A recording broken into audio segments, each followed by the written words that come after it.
ඒ සුදු බඩගිනි යකඩෝ මේ දැන් කෑ විතරයිනේ බඩගිනියෝ.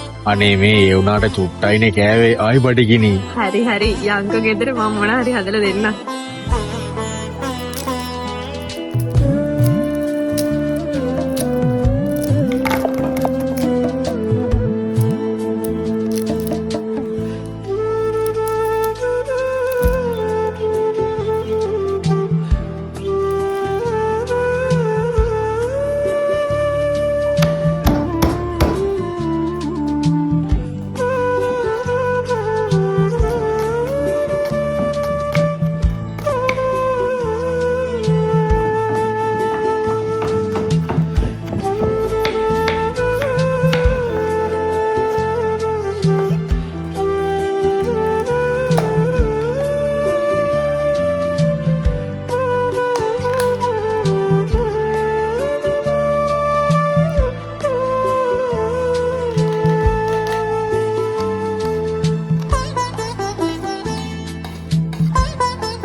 ඔන්න දැන් වෙලාව රෑ හරියටම 12:00යි 32යි ආපු බඩනට අපි දෙන්නාද චුට්ටක් එළිය රෝල් එකලා කඩිචෝරු කෑවා.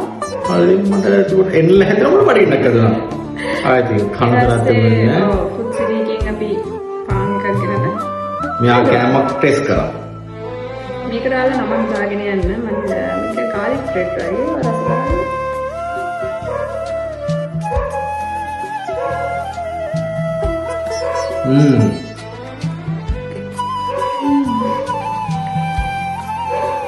සුපිරි. ඔය රහයි කියන්නේ අර සුදු ලුණු දැනනවා නියමට චීස් එක්ක ගාලික් බ්‍රෙඩ් එක. සුපිරියක් සුදු. අපේ චාවි ආදා මේවා කෑම කන්න අර පයි රස වලට වඩා මං ඉතින් වැඩිපුර මාස පයි රසනේ නඩ මේවා කනවා. නොකා ඉන්නේ.